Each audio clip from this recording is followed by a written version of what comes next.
Good morning, good afternoon, and good night, and welcome to the pod where we chat, argue, and wax poetic about movies that we love, hate, or that are simply worth talking about. All movies have something to say, and we try to analyze, and we enjoy analyzing what they capture. Welcome to the Chatter After. I'm your host today, Michael Thomas, aka the Novice Cinephile, and we're talking about a movie that's probably still my favorite movie of the year. This is a little indie film you may have heard of. It's Matt Reeves' The Batman, starring Robert Pattinson as Bruce Wayne and Batman, taking on Carmine Falcone, taking on the Penguin and the Riddler, played by Paul Dano. This film is interesting because it's like the ninth Batman movie, right? And so, how do you breathe new life into that character, into that world that's been here for over 80 years? That's a question I posed to the panel today. I put up the bat signal, I climbed up GCPD, pulled down the tarp, flipped the switch, and I called in a lot of super friends for this episode. First up, of course, is none other than my co-host, the fastest man alive, the Scarlet Fan himself, Brendan Alvarado. So excited to talk Batman. I'm so excited. Can't wait. So fun, right? So fun. Yeah. Yes. Yes. Let's Too many get notes. into it. Too many notes. Oh man, that means it's a good episode. If there's too many notes. Next up is the emblemaniac who's zany to the max, the mad punster himself, Isak Wolf. I need to ask you one thing, Mike. Yes, sir. What did Batman do when he went shopping? He pulled out the Bat credit card, right? He got ham. It's gonna be a long day for me. Next up, the bell has been rung and it cannot be unrung, ladies and gentlemen. The story baker himself is in the building. Landon Beall, welcome on. How's that oven? Thank you for having me, everybody. I rather liked this movie. Yeah, you see, I didn't work in a missed pun in your intro. I feel very proud of that. That would have been too easy. That's okay. I have a poster above my head. I have 1, 2, 3, 4, 5, 6, 7, 13 missed books on my bookshelf right now. I think I'm all right. We're good. Nice. Sweet. Last but not least, we have the TikToker, horror rocker, and member of Geek Vibes Nation, Jayla Nix. Hey, Jayla. Hello, how's it going? Hello. It's going good. I am so happy to be here and get into Batman. I am beyond excited, really. It's a great movie. Yes. Spoiler alert. I loved it. So, if you guys are watching on the channel, Novice Cinephile, I have talked about the Batman with Leo Rydell of Geekly Goods and Nate Richard of Collider. We love the movie, but I want to hear you guys' thoughts. So I'm going to throw it to Isak because he is the one who just watched it today, the day we're recording this. So, Isak, what are your thoughts on the Batman? Did you enjoy it? Did you not enjoy it? What's up? I will go straight over from this holding. Do you think it's a good movie? Yes, absolutely. It's brilliantly shot. The acting is phenomenal and all that, yes. But I do wonder if all the hype surrounding it on the Twitter for every month I've seen and every day just went me going to the expectation of, it's all right, sort of kind of stuff, because I don't have anything to complain about it when it comes to this movie. It just, I wasn't, how should I speak, all over the place that I've seen so many other have been. So, I think that's the drawback of watching it 45 days after everyone else, huh? Yeah. So it's like, so in other words, you were so infused with everybody else's hype that when you saw it, you were like, okay, I get it. Maybe. At least at least it wasn't like, oh, this was underwhelming because of the hype. Right. It was more the of hype didn't kill it. Yeah. So yeah. I feel like that's the biggest testament, because we've talked before about you watching movies way later than everybody else, and you're kind of like, I don't get the hype. Well, at least this one you still enjoyed it. The hype didn't kill it for you. So I think that's pretty good. I got a feeling I'll take it. Isak sits down with a clipboard and goes, hype acknowledged. And just moves on. Pass. Lando, what are your thoughts on Batman? So I went with my wife to the theater to see the Batman. Both of us going in, we were just kind of like, it's a Batman movie. We'll probably like it. And neither of us wanted to get up for 3 hours. It was one of those movies that quickly sucked you in, and it just kept going. It was like one of those milkshakes, triple thick milkshakes, and you try to suck it out of the cup, and it won't go through the straw, and it takes 3 hours to get it to go through the straw. That's what this movie was, and it is fantastic in so many ways. The only complaints that I had with it were nitpicks, and that is rare. That I don't have something that I can be like, oh, I wish they did this different. Nah, Yeah. this is prime rib. This is It's the good stuff, right? Yep. Jayla, what are your thoughts Oh on my Batman? gosh. Oh man. I loved it. It's a Batman movie that gave me something I've wanted from Batman movies for a long time, and that's a detective heavy Batman. Those are the moments of Batman I love the most. That's what I love to see from him. I love to see him using his smart and his wits and him learning how to be Batman as we see in this movie. So I had a great time. I saw it 3 times in theaters and then watched it when it dropped. So yeah, love this movie. Nice. Okay, BA. I know you're sitting there thinking about how am I going to approach this. So, give it to us. Come on, we're ready. So when I watched it the first time, I left the theater not knowing what to think. Like I took it all in, and I was like, I knew I liked it, I knew I enjoyed it, but as you know, my mistake in life is that I overanalyze everything because that's me, right? So Mhm. so I needed to find a reason of why I like it because I'm a big defender of all the Nolan films. I'm a big defender of Ben Affleck Batman. Now, I don't have a particular preference. I love the character. I'm very big on if you capture the essence of who the character's supposed to be in that stage that you're representing on film, I'm gonna be behind it 100%, even if the story kind of falls apart, which is fine. Um, but I felt that I needed to see this movie again. So as soon as it dropped, I've seen it twice now. So I've seen it a total 3 times, and I love this film. And it's as we jump in, I'll jump in and pitch in what I love it, why I love about it. Okay. But I love this film. This is a perfect Batman movie. Period. Yeah. So, let's get into what this film's about, right? It's very inspired by books like Batman Ego, The Long Halloween, even a little bit of Batman Year One. We're picking up the story in year 2 of the Gotham project, right? That Bruce Wayne's on his crusade, his mission. And it's very, like Jayla was saying earlier, it's very detective noir driven story, which is my personal favorite version of Batman is the detective. I don't really care about the superhero who's fighting alongside Superman. I like him solving murder mysteries, stopping crime in Gotham City. And that's really what's happening here with a character like the Riddler. And so I want to throw it to you guys and see where you guys are at with Paul Dano as Edward Nashton, the Riddler, because the Riddler is such a hard character. Like, even comic book writers have a hard time using the Riddler because he has to be smart enough to outwit Batman, but it also has to follow a line of logic to where you can figure out what the Riddler's plan is. So I guess that's where I kind of want to start with. Did you think the villain, this world of Gotham City that Reeves created, is it representative of what you guys want to see from Batman or like to see from Batman? I guess I'll start with Landon. What are your thoughts on like the villain and like the world building that happened here? this will be the definitive modern version.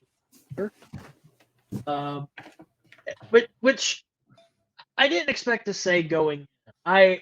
I could tell they were doing something really different. Zodiac killer vibes. Uh, and I'm a big fan of the Riddler from Batman 66.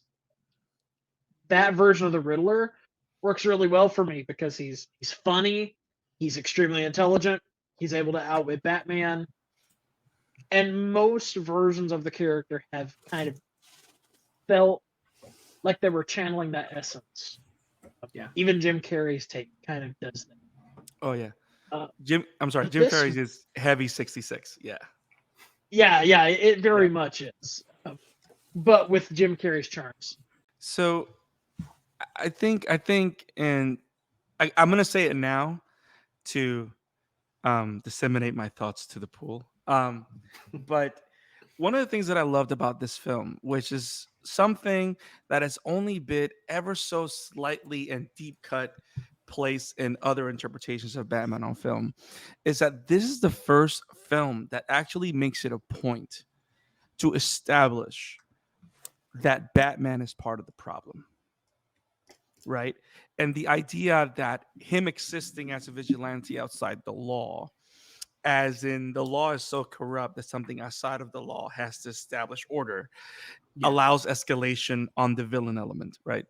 And the fact that from there we have this version of the Riddler spawn and become this menace, to me, is one of the most brilliant things to ever do, period. Not just acknowledging it, but then all the different elements in Gotham are all spiraling out of control because of the vigilante being there, which is why I love how towards the end of the film we have Batman coming to the realization, okay, I got to do something. I got to change my way of doing things to move things forward in a good light, right? But going back to the Riddler, you mentioned Ego, you mentioned a couple of different comic books.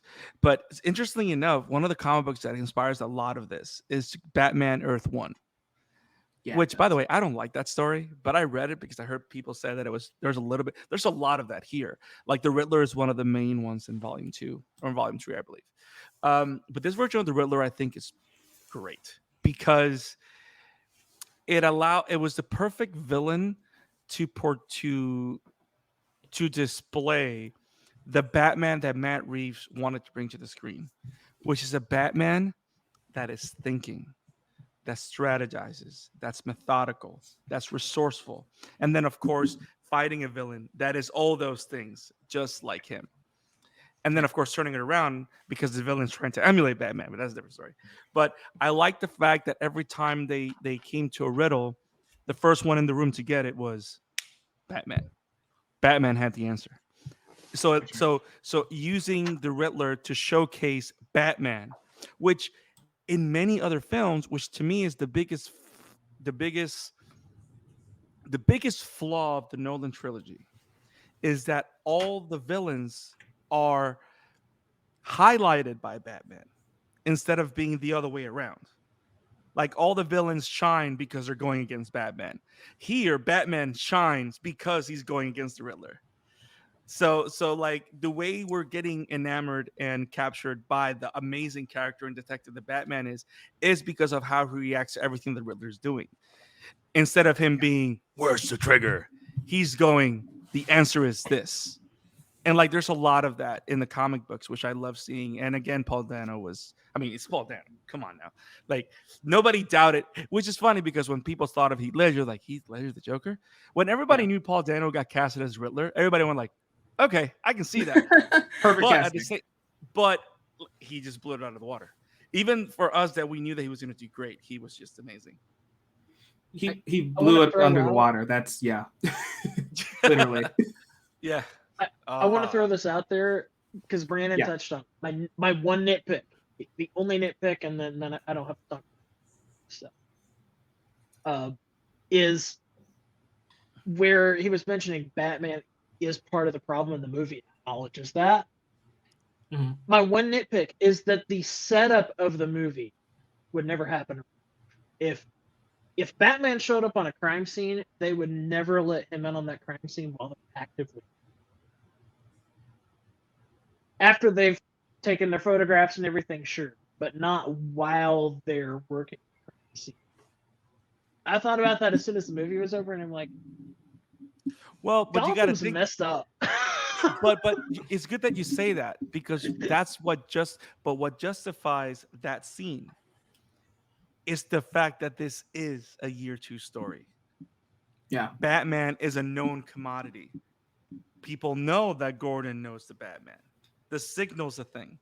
I mean, not everybody was cool with it because that's why you meet all the resistance from all the cops, especially from the commission, from the chief, right? But the fact that he's been going around for a while justifies that scene, which also is really the fact that the movie starts with that scene, because that first scene literally tells you, this is the Batman that we're going to show you. Oh, This is it. the scene is incredible, absolutely incredible, but it makes you question everything in Gotham, but the entire movie. It's not just that scene. That And scene that's is the just a point. precursor to everything else in the Yep. movie that makes you question the corruption.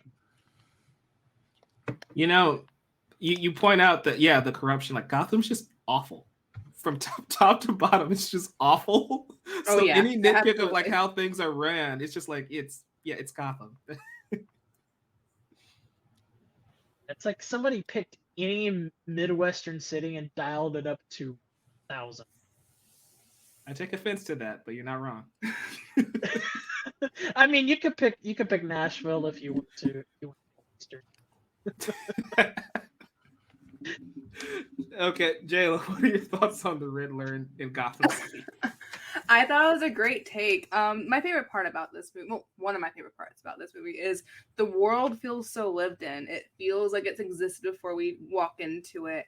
And the Riddler that we're introduced to works perfectly for what, like was said earlier, works perfectly for the story that's being built. The themes are being built. The mirror that's being held up to Batman and his flaws and the things that he's been ignoring by going out every night. I think Paul Dano did a wonderful job. I love going back and seeing him in the background in some of the scenes I didn't get to catch earlier. Like in the club, you can see him in the background, and you can hear him coughing at the funeral, I believe. The little things like that, I love him. He's great. I know it's a different take, but I think it's still going forward with the spirit of the character, but adapting it with these different styles and themes, and kind of giving it a new breath of fresh air to what's going on. So yeah. If I may, you said something that to me felt amazing of the film, is that you mentioned that Gotham feels lived in. And is it just me, or didn't Matt Reeves find a way for this Gotham to not feel so far removed from Christopher Nolan's back 10 years ago? Because it doesn't feel like a brand new Gotham. It feels like we're back in Gotham, even though we're following a different take. I think it's a lot to do with the introductions to these characters aren't big, grand. This is Gordon. This is Right. Batman. Right. It's just kind of like, okay, here's Gordon. Here's Batman. Right. There's Penguin over there. I think that's kind of like the way he went with it, and that's how it flowed so naturally. Like you said, it feels like we're going back to somewhere we already knew. Yeah. Loved it. It's like picking up a comic book, right? Where exactly. A new writer took over, but it's still a Batman comic book. You don't have to introduce you to everybody else. You know who Batman is. You know who Gordon is. And so I feel like that's very intentional, and that's the beauty of it. Like I said at the top of the show, how do you reinvent a character who's been around for almost 100 years? You don't really. You just embrace a different side of it and put a small twist on it. And I think that's one of the beautiful things Reeves did with his direction. Yeah, and to top off my point of view on Dano and Reeves' direction with this, I believe there are certain structures when it comes to Batman stories. I was listening to one of the screenwriters I like talk about structures and how it's about following a structure but adding your own flavor to that structure instead of trying to change it too much. And I think that's what Reeves did here. Yep. Yeah, there's a lot in the direction and in the writing, because he had a big hand on the script, right? Of acknowledging what the zeitgeist understands of Batman. It's not just about his personal take. It's about also acknowledging everything that's come before and then using it as a stepping stone to then continually expanding the world, which is what makes him such a great writer. He's fantastic. I just, like anything Matt Reeves says, I'm going to watch it now. All right. What do you got for me? Yep. Yeah, he earned a lot all of of the trust Planet with of Cloverfield and everything from Planet of the Yeah. Apes. Oh my god, so- I forgot he did Cloverfield. Yeah, you're right. Wait. He was Cloverfield? Yeah, the Yeah, first one. I completely forgot. I That completely genius forgot. bastard. How dare he? all of us Planet of the Apes films, we knew a long time. Yeah, For it's sure. awesome.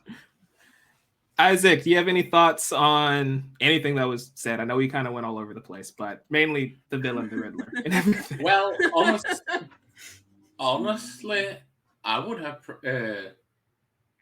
And I know that it is sounds like a silly thing, but he was actually the least interesting part of me this movie for me, because the whole dynamic between, I would have liked to explore more about the whole Falcone and Batman situation, especially considering what you get to know of later down the line, because you can switch out the name of the Riddler here, and you get essentially any other character from a murder mystery style story or thriller. It's a great. It works great in this interpretation. Don't get me wrong, but the general idea of why Falcone is so connected to Batman in this movie is something new that we haven't seen. This Riddler, I know that many people compare. You talked about Heath Ledger, Joker. The first interrogation scene that you see in the movie that you show in the theater. My first thought was on that scene in The Dark Knight with Ledger. So I can totally understand people where they're coming from. Like I said, don't get me wrong. I think Paul did a phenomenal job with what the version they wanted to bring. It fit great. I just would personally have more with Falcone, so to speak, because his realization when he heard about what his dad did, and especially when it was straight up front with Falcone, and then later Alfred, that was the most powerful stuff in the entire film for me. But maybe that's just me. It's interesting that you bring up the Roman, right, Carmine Falcone, because in here, The Long Halloween, he's the main villain. I know I went full dork pulling the book out and everything. Do it. Okay. But that's the main conflict, right? Of having that gang war, having Batman deal with Catwoman and that relationship and everything. I feel like they could have went that direction. I feel like the reason they didn't is because Batman Begins also kind of does that, right? Where it's focused on that aspect of the world, especially with a character like Carmine. So I get where you're coming from. That would have been a great movie. I mean, it's one of the greatest Batman stories ever written. But I can see why they wanted to go with the Riddler, who, for all intents and purposes, hasn't really been in a movie because we don't count Batman Forever in Batman 66, the movie. We don't count Batman Forever? No, we don't. Did you see Tommy Lee Jones I in will that movie? always count. No. But my I will childhood. always count Batman the movie. McDonald. Batman the movie is fantastic. You know what? I almost said something that might get me kicked off the podcast. I want to not. So it's so here's my take on the whole Carmine thing. Shoot. Isaac, you're not wrong. Mike, you're not wrong. Now, here's the brilliance of it, which is why this is one of the story beats. Here's one of the most interesting structure things that I love about this script is that Matt Reeves is the first writer, director that has brought Batman on film that understood that the beauty of Batman's rogues gallery is that they all live in Gotham. Period. They don't just appear out of nowhere and this is the villain of the week. You know what I mean? They're part of the world of Gotham City, which is why this movie is brilliant and is able to juggle all these different antagonists or villain-like characters at the same time. Think about it. Penguin, Catwoman, Carmine, the GCPD being corrupt, the Riddler. You got 5 different villains in the same movie. And the way he makes them work is that each of them actually corresponds to a specific story beat of the film. So they all play a key role all along Halloween, right? Now, the cool thing about the whole Carmine Falcone thing is that, Isaac, you may not know this. If I don't know if you've played it, but this whole thing about Carmine being saved by Thomas Wayne, that you see that in Batman the Telltale games. Really? That I know I of. haven't been able to play the Telltale games yet. That's so cool. Okay. I believe that you. I It's a was long saying I'm Halloween. pretty sure it's in the Long Halloween. Is it? Probably too. Is it? Probably. I haven't read Pretty Long sure. Halloween in like But I know 4 that years. the whole thing about the Arkhams and Thomas Wayne being kind I of think dirty it might be or Hush. being It's kind one of of the two. I don't know. but the whole thing about Thomas Wayne not being 100% the good person, which has never been follow up on screen. It is something that we've seen before in the games, which is one of the big things in Telltale games, which is great. And the Penguin plays a big role, which one of the connections that I saw that I loved. But yeah, I like when you think about it, the whole thing with the Riddler is that whole angle of the Batman against the criminal element, right? And using Carmine Falcone as the point of the story that makes everything personal. He's the element that makes everything personal to Bruce. Which you got to think, this is a film where he's in the suit 90% of the time. Thank God. Which, can we talk about the fact that that's unheard of? Yes, absolutely. Absolutely. That was one of the standouts for me. Was like, this is a Batman movie. Yes. It is mostly at night. He's mostly in his suit. I even have the popcorn bucket that AMC did because I loved it so much. But no, absolutely. I wanted to ask you a question. I'm sorry for interrupting, but this is the first time on film that we're seeing them mention the Arkhams, right? I I don't think so. I think so. I think so. Because Arkham does have a presence in the Gotham TV series. Mhm. But I think on film it's the first time. And I mean, is it though? I mean, we do see I'm pretty I think sure- Arkham is in Batman Forever, I think. Again, Because that movie doesn't exist. Calm down. I think Arkham and also in Batman and Robin, that's where Poison Ivy is at the end of it. No, I think the people, like Arkham's. Yes, it's the first one. Yeah. It was so funny And- because so many and people the were like, connection- "Wait, that's a family." Yeah. And then the connection of the Martha Arkham and Yeah. Thomas Wayne and That Yes. I was like, oh, okay, all right, we're going deep now. Cool. yes, Deep cuts everywhere. Yes. Cut. Which is funny because one of the best Batman stories ever told that came out in the last 5 years, the whole Thomas Arkham thing is one of the big points of it, which is I think Batman White Knight touches a lot about that too, about the legacy of the Waynes and all that stuff, which is great. But yeah, For sure. Carmine Falcone, personal. Amazing. Beautiful. Amazing. Okay, am I the only one that, apart from Nolan, which was great and whatever, was I the only one that loved that this was the most gadget-heavy Batman that we've seen in such a long time? And like every time he was in a pickle, haha, he used the gadget to get out of it. Yeah, his gadgets just didn't stop. Really, it was honestly fascinating how he just even on his like calf he had something. He had his utility belt. The emblem on his chest popped out. Like he just kept going, and I loved it so much. He was like a Swiss Army knife, but Batman. So can we count him? So he had explosives. Those He had explosives, the Gatling gun. emblem, the adrenaline. or the Venom serum. No, it's adrenaline. It's adrenaline. They It's confirmed. adrenaline. I will fight you on this one.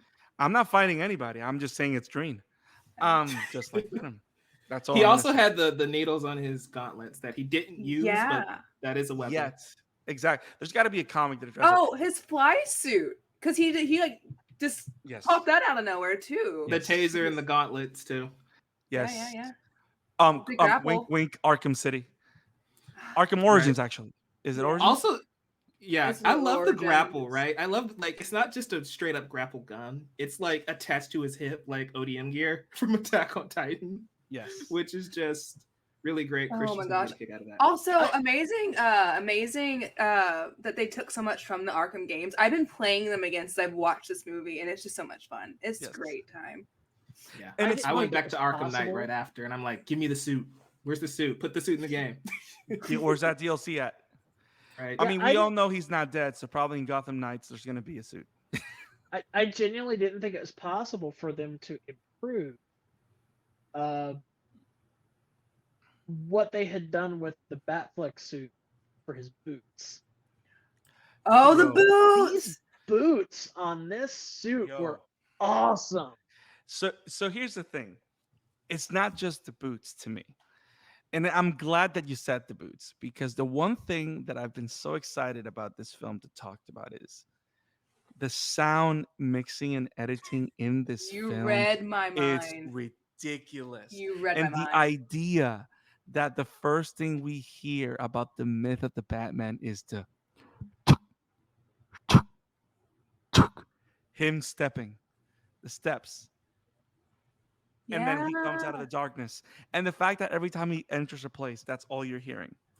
You know, another good point is he has control over that because he can leave silently. He can move around silently, but when he wants to be known, he's made sure that he's known. And I love the sound design and using that. Yes. That's what's so funny to me. Like, it's a great moment, but it's just funny the idea that Bruce is just in the background stomping away to make sure his presence is known. Yes. It's just like it's something Batman would totally do because he's always Oh, lurking in the shadows Yep. just to be like, "Hello, Yeah. Commissioner," just to jump scare him for no reason. Batman's kind Yep. of a troll. He's intimidating too. Yeah. When he first walks into the first crime scene and the guy's like, "Oh, all right," and he just doesn't move. I love that little tidbit. And all the naysayers that like 90% of the human life on Earth said Robert Pattinson, Batman, no way, bro. He's I an wasn't one of amazing. those people. I knew from the moment they announced him, he would Well, be good. well, this is the thing. Landon's a Acting 1%er wise, confirmed. Had it been acting-wise, directly after yes. Twilight, then sure. Then it would be totally understandable if you had questioning it, but he is not just Twilight right now. Yeah, He's yeah. proven himself afterwards. Well, that's the thing, though. For me, it wasn't that I doubted his acting chops. I was questioning whether or not he can show off the physicality that the Batman demands. Because the whole thing about Batman is not just the fact that, he's strong or whatever. It's the fact that when Batman's in a room, Batman's in a room. You know what I mean? There's a presence to him. And the fact that he was able to capture that in spades and that you would look at him in the suit and be like, yeah. But I this was is like, the I'm first glad. Batman that I recall where, for most people, you're never going to guess that Bruce Wayne is Yes. because Yes. he really is. I mean, he's strong, you can tell, but Mhm. his body looks scrawny. The suit does not. And this goes back to what we were talking about how decked out the suit is. The suit is a tool of fear. Yep. And that comes out in this movie probably better than True. Especially Yeah. when he's coming out of the darkness and like it's just his approach is just perfect. And the voice was just right too. Oh, absolutely. Yes. The voice was just right. One thing I loved about Pattinson's Batman is I'd say he captured almost all of the characteristics, right? He had the physicality, he had the voice. He had the voice where it can be intimidating, like he's yelling at Riddler, "What have you done?" But also it can show kind of his sarcastic or playful side, like when he looks at Selina and he just says, "You have a lot of cats." He's able to play both, which is something that no Batman has been able to do. The best line. Thumb drive. Yeah. Yes. Yes. The humor in this movie got me a lot, honestly. Can we talk about Jeffrey Wright as Lieutenant James Gordon? Perfect casting. This guy's hilarious. That's my favorite line. That's my favorite. I line. like you could have pulled your punch. I did. Yes. A lot of people have been sleeping on Jeffrey Wright, but I've been on board with him as Gordon since he was cast because I watched him in the Hunger Games.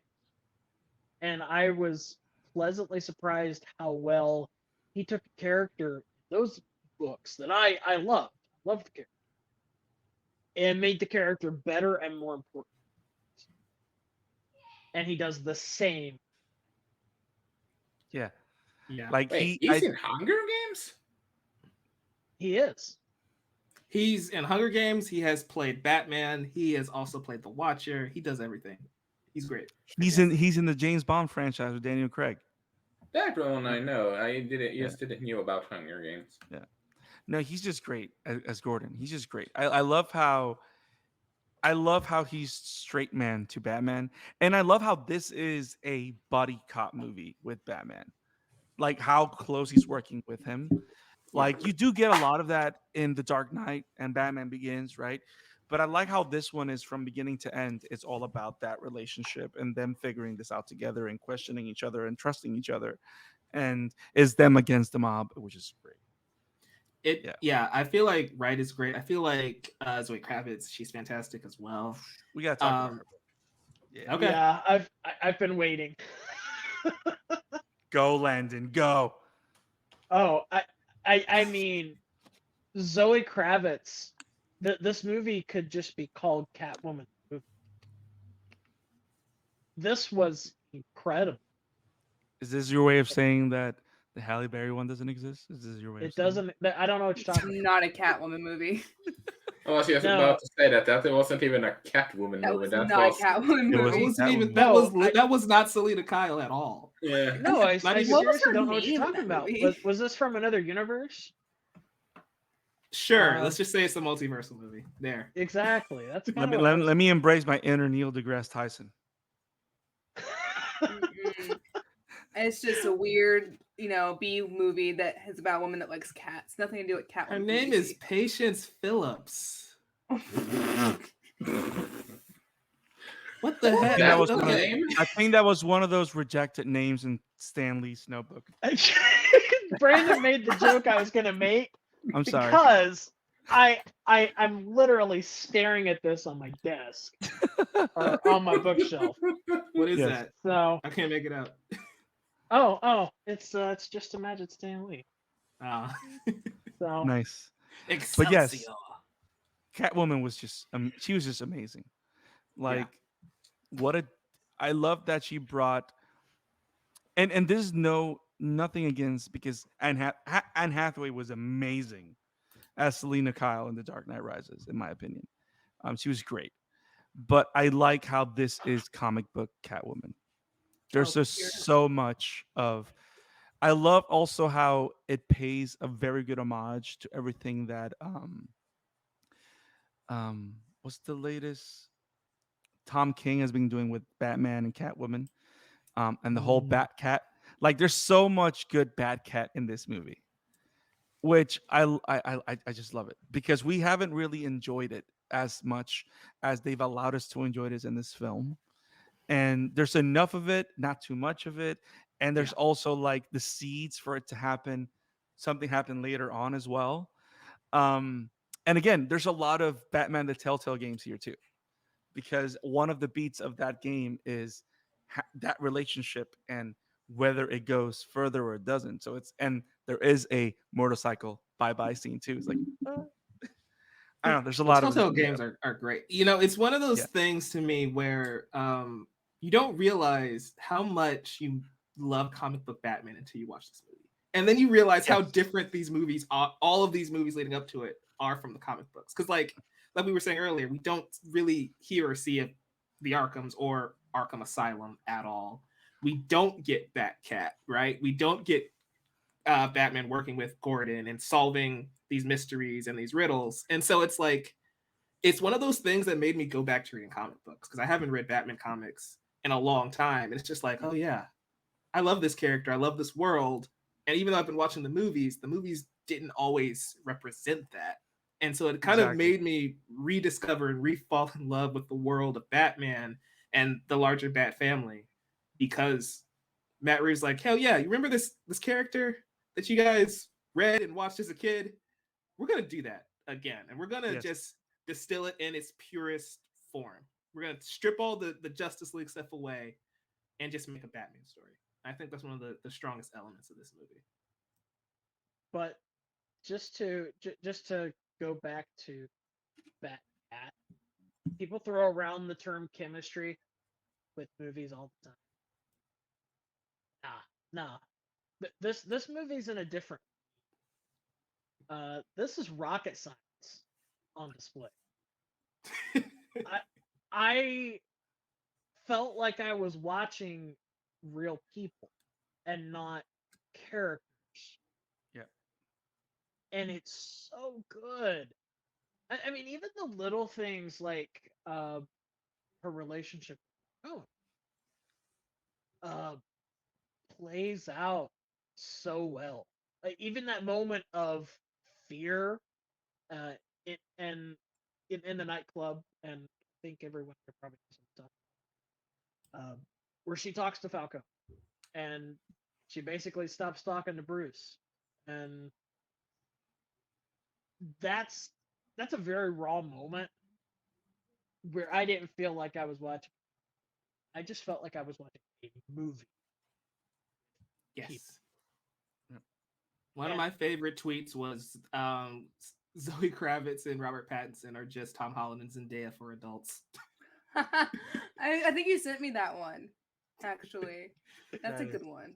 That is I mean, magic. have you that's seen good. their chemistry in interviews? They clearly click with each other.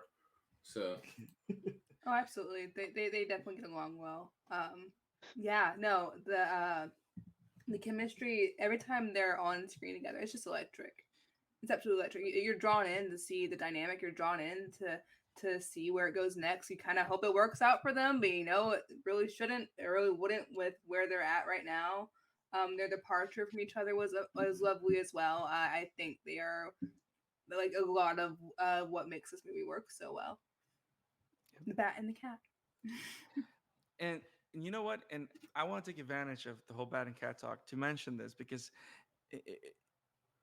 what Yes. what I most love about the film and the interaction of all the characters and the take on all the characters is that not only is this the most comic book Batman, but also when I look back, like Mike was saying before, it's like most of the Batman movies have always been looking to how to do a new take on 66 or a modernized take on 66, right? Or on those Batmans that were famous before. I like how this movie celebrates current comic book Batman, not the Batman from 20 years ago. Like I can go back to a comic book now, and this is the Batman that I'm reading that I'm seeing on screen.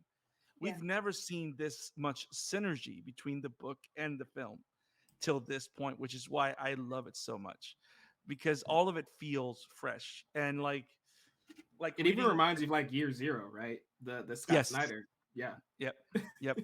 And I don't know if you guys caught it, but like I've always said, this is my favorite. You guys talked about the boots. My favorite thing of this suit is the cape because the cape takes direct inspiration from Batman White Knight and Batman Gotham by Gaslight, which is like just the kind of Oh yeah, details the like collar. yeah, the collar, like the lifted collar over here. Yeah, that's Batman White Okay. Knight. I love it. I thought you were talking about the actual flowing part of the cape. It just looks like a cape. Yeah, I do like that collar. Yeah, and that's from Batman White Knight. I like how it shows most of his chin. It's not like cut off right here around Yes. his Yes. mouth. It actually shows his face. It's really good Yes. for facial expressions too. Yes. They, if you don't know, they actually changed the eyebrows from like looking like they're angry to looking more neutral. So Robert Pattinson was allowed to have more expressions come through the mask. Yeah. That was And really he did a lot also- of eye acting. There was a lot of eye acting. Like, Yeah, there was a lot of looks and like If you very look at the nuanced. stitching on the mask, it's the exact same pattern as Adam West, though, which is another great detail. It's a great touch. You're right. I'm I looking love right the now. pointy ears. The are pointy yes. ears. It's just great. It is way better than, especially the Beall suit. The Beall suit is starting to show its age a little bit, and this one it looked like leather. and it's a timeless. It sounded like leather too, which is nice. When he moved, you hear it, like the suit rubbing against each other. You hear it move. It just made it feel so grounded. Which, side note, this is a total tangent. It makes me laugh when people talk about how realistic this movie is. When it feels so comic booky to me, it feels so comic booky to me. I get the realism take. I do. Don't get me wrong, but it just makes me think of the Gotham that I've known for so long now, or modernized Gotham at least. I think the really issue there is that Batman comics are pretty grounded by comic book standards. By comic book standards. Yes. Right. So when people are comparing it to Doctor Strange, literally going into the multiverse of madness, it's going to feel grounded. But yeah, it's definitely comic book Batman. Which goes back to what you were saying, Mike. Like, this Batman is not the same Batman that's hanging out with the Justice League. Right. Like, we're allowed to have two different Batmans. It's okay. Yeah. I think... sorry. No, please go ahead. I was just thinking, people talking about realistic is probably the whole thing about. I believe people can have a hard time seeing something like Clayface turning out, maybe Ra's al Ghul being included in this universe, so to speak.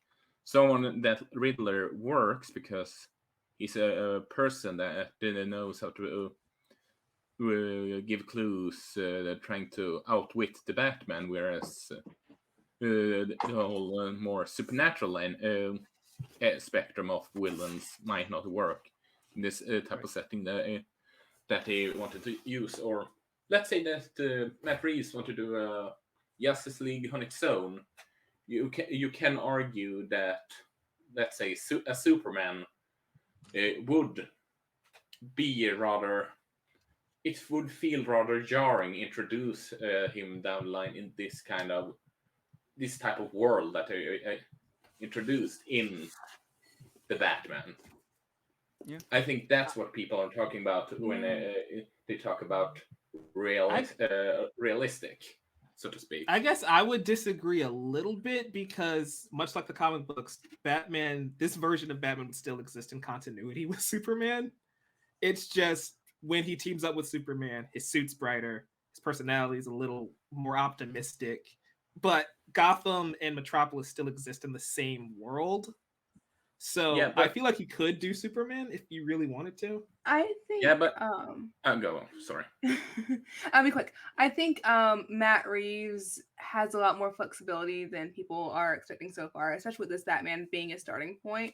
If Cloverfield's anything to go by that we were talking about earlier, I think he could make a supernatural introduction feel just as real and grounded as the Riddler, just in his own way. And I kind of hope he does go for that and goes for something that's a bit more out there. Because like we all know, Batman has so many villains to pick from. It'll be really interesting. But go ahead with your point. Well, this. We also have. Sorry, you were finished. Oh no! Go ahead, Isaac. Yeah, because they're absolutely right, Mike. Let's remember one thing: comic books and movies are totally different genres of. Genres. How dare you? No, sorry. It's sort of like, let's say, the Wolverine's yellow costume. I know it's not X-Men is not Batman, but right. Wouldn't work as well as people believe in live action because of how it portrays in the comic books. You need to make the tweaks and adjustment to make it look more adjustable to live action, so to speak. While you can be more comic booky in animated animation, it's all about it can come off more jarring with a more supernatural twist here. Then if this is so funny considering our Sunset Limited podcast last week. Okay, yeah, I know. But I'm not saying that it couldn't work, but I'm just trying to playing devil's advocate and seeing why people calling this realistic in comparison to, let's say, Ben Affleck's Batman, so to speak. I definitely disagree with that point. And this is what I was going to raise earlier, is that people have said it feels realistic, but in reality, it's more like comics.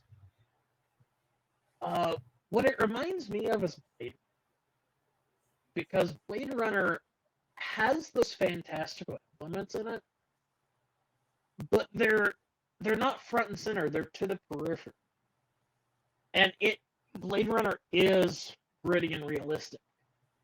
You could have Blade Runner take place in the real world and have none of the sci-fi elements, and it still be a great story. It's a crime thriller. That's what it is. Yeah. Yeah. The Batman does the same stuff. It Yes. has a fantastical setting, but it is grounded in the real world. And that, I think, is what sets it apart. I think you could absolutely have Superman in it. Doesn't mean Superman has to have a flight suit or anything strange like that. He can just be Superman. And you believe that, oh, there is a superpowered alien in this world. Cool. Everybody accepts it. And the movie still feels exactly like this. Go, Mike. Go. We both were about to be like, and here we go. So I hear what Isaac's saying. I hear what Landon's saying. I agree mainly with what Landon's saying, but I also just want to reiterate the point of I don't want Superman in the Batman at all. I want this to be a Batman universe with Batman characters, because every time DC tries a cinematic universe, it's too much. You read my mind. I was going to say that earlier. I was listen. Justice League is great, but I have the animated movies for now. I want them to keep Batman away from Justice League for as long as possible. Just let me enjoy this world, please. Still look. Yeah. Okay. But what if they would introduce someone like Green Arrow then, being on the same? No, give me Nightwing instead. I don't need anybody who's not a Bat family character to be in this franchise. You sound like you're at the end of your rope with this. Yeah, well, I've put up with DC nonsense since 2013. I'm just tired, man. I thought you were gonna say I've put up with Isak nonsense since 2013. So, I mean that too, but they go hand in hand. But okay, so here's my take. So I understand everybody's point, and I agree with everybody to an extent, but I'm more flexible. The way I see it is, if you can make me believe that these characters belong in the same screen together, I'm good with it. My problem is when you sacrifice the essence of these characters to try and just smash them together, which is kind of what happened with the theatrical cut. I'm making a very big distinction here, which is what happened with the theatrical cut of Batman v Superman, because the Ultimate Edition is actually pretty excellent in my opinion. But if Matt Reeves can make us believe that they belong in the same screen and it makes it work, I'm good with it. That being said, I am totally also good with them leaving Batman in his island, but I don't want them to be afraid to explore the fantasy elements of Batman's mythos, because you got the Court of Owls to introduce weird immortal creatures. You have Clayface, which you can use as a great side villain. You have Bane with the Venom Serum. You have Ra's al Ghul to introduce with the League of Assassins and his immortal Lazarus Pits. There's a way of doing this. If you present it without fear, it can work. And you know for a fact, even though Matt Reeves has said that he's going to take a break from Gotham to do other stuff before I revisit it, he's planning on doing more shit. Because if he's not planning on doing this, then why did he keep Batwoman alive? And why did he give a shout out to Bloodhaven? Like, you don't just shout out Bloodhaven. And to think about it, this is the first time anybody's mentioned Bloodhaven, I think, in a DC film that I know of. And everybody knows that. And I know everybody knows that Bloodhaven means Nightwing. So it's like, not that we'll see Nightwing anytime soon, probably. I'm sorry, I'll let you go right now.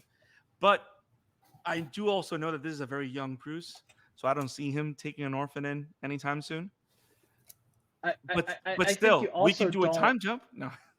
You also don't hire an actor to play Joker and use them only in one scene if you're not going to do more with them. Now, I do want to say this though before we jump into, because I think we're starting to walk into what we want them to do next, right? We're kind We're of going there, but I like Landon mentioned Joker. I want your thoughts on one that scene and then the deleted scene. okay. So I got three things. Those two being Okay. two of them. Before we jump into those, because that's going to be quite a conversation. Was I the only one that was enamored about the fact that we have an Alfred that's very different than every Alfred we've seen before? That Isn't Alfred was this actually the one that taught him how to fight, and that our Batman was not trained by ninjas, but is actually a very skilled boxer.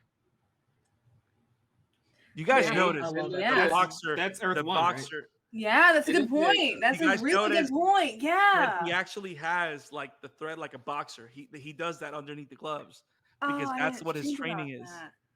That to me was like, Oh. bro, that's because, and not only that, only someone that's trained with that type of fighting style, that's used to that close hand-to-hand combat, like an MMA fighter, or can And take he is so many more like blows. aggressive with it too. Yes, and it's all punches. He rarely uses kicks unless he really Right. has to.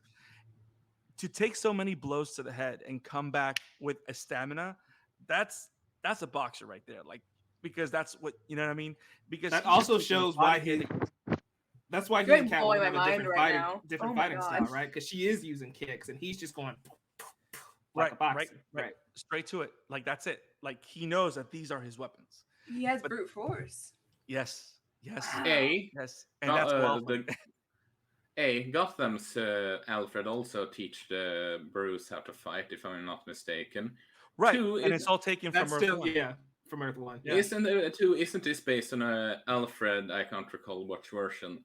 It's when he is a former MI6 agent, because he talked about time in the circus, which Yeah, last I that's Earth checked 1. is Yeah. a reference to the secret MI6. agency with. Yep. And here's also something, something like the theories slash comment suggestion would like to ask you guys, you all, if that would work. What if they name drop the circus as a measure of making it more possible to introduce Dick Grayson down the line, Of course. using this circus, having Dick Grayson being an orphan of two secret agents that he takes in on, explaining his combat training? Personally, that, you know what? I'm going to let the Nightwing expert take this one. Okay, so let me get on the Boy. soapbox here. I'm gonna grab my popcorn. If they're going to introduce Dick Grayson, they don't have to mention the circus. I don't feel like that. I'm not going to sit here and say that was a nod or setup at all, because the entire theme of this movie is orphans, right? Selena, Edward, and Bruce. And so I feel like Bruce taking in Dick Grayson or a Jason Todd or a Tim Drake it's in line with his character from this movie, right? Seeing how his parents failed with that orphanage, I feel like he would want to kind of start that up again. And you even establish in this film how he feels about the mayor's son. He keeps staring at him. His heart goes out to that kid, and so I feel like emotionally and everything as a character, Bruce is leaning that direction. Yep. But as Brandon said earlier, the maturity level isn't there for him to take in a child Oh no. at all. Oh, I mean, no. we can even question, was it ever there? But that's a different story. That's why I feel like you can introduce Robin at any point, or Dick Grayson at any point. He doesn't even have to be Robin right away. But you can introduce the kid at any point, because honestly, Batman's never mature enough to take in a child. But you know So- what's interesting though? I would say that there is a sequel in my mind where I can see Matt Reeves start, and Batman already took him in. yeah. Why not? If he made a Batman year 2 movie work this well, what is it for us to be surprised if we meet him in the sequel and there's a kid that he took in? Yeah, we just Why time not? jump to year 4, right? Because year 3 is when he takes in Grayson anyway. Exactly. So why not? And even then, I'm gonna say this, and I might be hated, but what if it's Carrie Kelly? But I'm gonna say We this missed though. that window with Affleck, honestly. True, we did. Um, Now, that being said, you asked me two questions: Joker, or that one character that then he just said was Joker, or the one that becomes or maybe becomes Joker. It's just say Joker, man. That was way too I'm not gonna much. say it. I'm not gonna say it. I'm not gonna say it. I gotta respect Matt Reeves on this, even though Proto he Joker, Proto damn you. Joker. Neo the Joker. inmate. No, wrong comic book. Okay, so did I like that scene? I think it was great, and I'm talking about the scene in the cut. The scene was great because it points in the future. But what I like about that scene is not that the Joker's there. What I like about that scene is that it highlights Arkham. That's what I like about that scene. Now, do I want Joker to be a headliner in the sequel? Absolutely not. I want him to be around, but I don't want him to be the headliner. I have thoughts on the sequel, but when we get there, we'll talk about it. The deleted scene should have been left when the movie dropped on HBO Max. It shouldn't have been released the way it was. It really kind of dampens everything else that we've enjoyed from the film. Is it a good scene? Yeah. But you're just to me when I watched the deleted scene with Barry Keoghan, it just made me think it makes perfectly sense why you cut it. You know what I mean? It wasn't even like, oh, there's this scene. Like, oh my God, what if it was in the movies? Like, no. It makes me think you're a great director and your Just you editor cut was it. right and you cut it. Perfect. Should it have been made the the the the media fiasco that it was when it released? I think that was unnecessary. If anything, it detracts from all the good press the Batman was getting. That's my take. I like the scene that's in the movie, and I'll tell you why. I think it contrasts very differently to the Batman Begins. Batman Begins for a long time has been my favorite live action. It's solid top to bottom, good stuff. This is right there teetering on the edge of making me change. And the ending is a great example because Batman Begins teases the Joker as he's definitely going to be in the sequel. This one doesn't do that. It has the Joker in it as a tease, but it's not a tease for the Joker. It's a tease for look what havoc has been unleashed. Or could be unleashed. Exactly. You could do 3 or 4 movies and never have the Joker in it, and that scene not feel gratuitous. Um, I like it. I like it. Well, that's so descriptive, Jayla. I like this Joker. I like the way they're introducing him. I like the Hannibal Lecter kind of situation going on between Batman and the Joker. I want them to keep that relationship for a little bit longer before we have a breakout and something of that nature because I think it shows us the dynamic of the Batman Joker that I like the most personally. It shows the relationship between them, and it also gives the chance for other villains to still have the spotlight that they definitely deserve at this point. Yes. We've seen the Joker so many times. Him having a backseat, little hanging out, doing his thing in Arkham, it works really well because you still have Joker in the Batman story, which is something that a lot of people want, but it's something new. I didn't mind the deleted scene personally. Um, I agree why it got taken out because it's a rehash of what they say at the end, so it makes sense. But I still liked it, and I still like the character design from what we saw. Obviously, it's gonna be very different if we ever get to see the full face, but no complaints. Just curious. I'm very cautiously optimistic about it. Yeah. So I have a lot of thoughts on this Joker deleted scene because when we did our review of it, that scene wasn't out. So this is the first time I've actually been able to talk about it. It reminds me of is it the Killing Joke where Batman goes to Arkham and talks to the Joker? I think it's like near the beginning of that story. I think so. Yeah. And so it gives me that vibe, which is cool. But the issue I have is I don't know, it feels unnecessary, which again is why Matt Reeves cut it. He even said himself, it's unnecessary. Yeah, it's just But cool to see. yeah, it's cool to see. And I get why they cut it. I still don't know why we left him in the stinger at the end, because the Joker, I feel like we all agree that the Joker is Batman's biggest villain, right? So when we meet him, this proto Joker, he's already in the asylum, which means he's already fought Batman. He's already been defeated. I feel like a cooler tease would be to show us the Red Hoods, maybe as a maybe that's one of the maybe that's the gang Batman fights at the beginning of the movie. It's the Red Hoods, and you still tease that the Joker exists or will exist, but it's not a direct reference to him because it does feel like Batman Begins, where new origin story, tease the Joker at the end.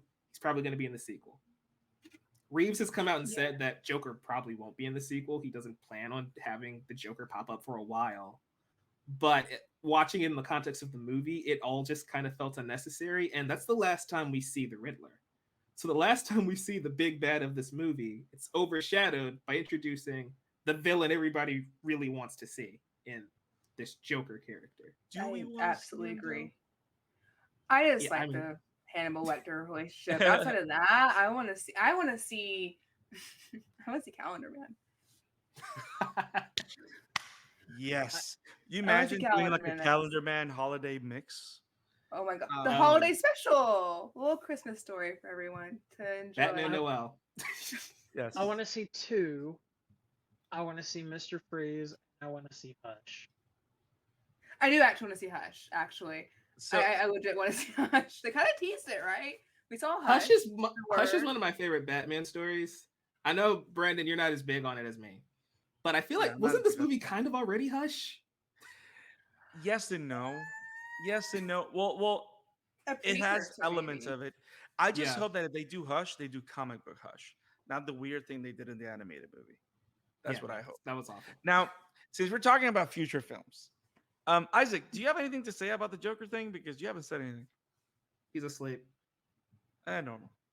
I have honestly no real comment about the Joker scene besides donkey turd. It's a interesting interpretation look-wise. Yeah. That's McSennyson's. Yeah, no, it makes sense to me. So I do. I'm sorry. Before we fully move on to sequels, I do want to say on your Alfred point, I like that this Alfred was heavily involved in figuring things out and finding out the riddles. Like he had his hand deep into everything going on. I really appreciated that. But that's all I have to say. But it's funny because you see that, and that's very Earth 1, because on Earth 1 he's with Bruce in and out. Also in Earth 1, the Batcave is a subway station, just like this movie. So there's a lot of it there, which is great. I don't like Batman Earth 1. But they did take the best elements of it and put it in film, which is great. I want to throw out one final thought about Andy Serkis, because Andy Serkis is great in everything. Absolutely. But I love so much that the world has finally figured out that he can actually act. Yes. He's not sitting here playing Clayface, right? Yes. Don't tempt them. I feel about the Andy Serkis renaissance that, the same way I do when a comedic actor does a dramatic role for the first time in a movie. Yes. When an ape takes a dramatic. I'll be honest with you. Like, Andy Serkis could have been nominated for Best Actor in War of the Planet of the Apes. Yes, that's how good he was. 1,000%. 1,000%. I would agree with you guys, but I haven't seen those movies, so please don't kill me. You're safe. That was a great place to end the podcast. Well, I gotta go, guys. Peace out. But yeah, Andy Serkis was just phenomenal, and I like how his character, without that much speak, it was very nuanced. Like there was so much emotion in everything he did and portrayed, and even especially in the beginning of the film, where kind of like Bruce is not giving him the time of day, you can see in his face that he does understand Bruce's pain. And like he just wants to reach out to let Bruce know that he understands, but Bruce is just not getting it. And you can just see it in his eyes and all those things. It's just great. It also changes their dynamic a little bit, though, right? Yeah. Because since he was basically their bodyguard, not their butler, right? In the Correct. story. And Right. so him having to take up the role of father is one that he was never comfortable with or suited for. Right. He's like, I'm here to protect you. I'm not really here to nurture you. Right. And so I feel like that's a neat little wrinkle, because 90% of the time it's like, why didn't Alfred get this kid therapy? But in this story, it's like, okay, yeah, Alfred was put in a situation he was not prepared for. Right. And And not only that, That's he and you got to think, what does this Alfred know? He Right. knows war. He knows battles. So he's going to treat him to deal with trauma in the way he did as a soldier, right. which is not necessarily healthy, but Especially still for an it's like 8-year-old. yes. But I think what's interesting too is that even though, yes, everything you all just said is correct, this is also perhaps the most fatherly Alfred we've seen in him, Yeah. because he doesn't know how to do it. He does his best, Yes. and you see the fruits throughout Bruce's character. You see the fruits, and it's a really great touch. It there's so many layers to this movie, and I love 3-hour movies already. I'm a big fan of Lord of the Rings, Peter Jackson's King Kong, Avengers Endgame. These movies where you can just sit down for a long stretch, enjoy the ride. Batman is that, Yes. and I hate using the metaphor because Shrek made a joke out of it, but it is like an onion, and there are so many layers to what this movie is. We could Ogres pull it are apart like for onions. hours. Yes. Yes. Well, actually, Landon, this movie is 2 hours and 56 minutes. So Stop it. Oh. Stop it. Boo. why are you booing me? I'm right. No, you're not. I hate No, him you're because not. he was right. Can you imagine, Mike? Can you imagine if the Immortal Augustus Glow stuck to the phone? Oh my gosh. That'd be the greatest epic in history. We're going to link that episode down below. So let's talk about sequels, right? Yes. Right, Yes. right. Sequels. What do you guys want to see in Two Batman, Too Furious? Batman Vin X. Diesel giving Bruce Wayne a lesson about family. No. Sorry. That would Joe? actually be an amazing movie. You make that joke, but Yes. Vin Diesel would be a great Mr. Freeze.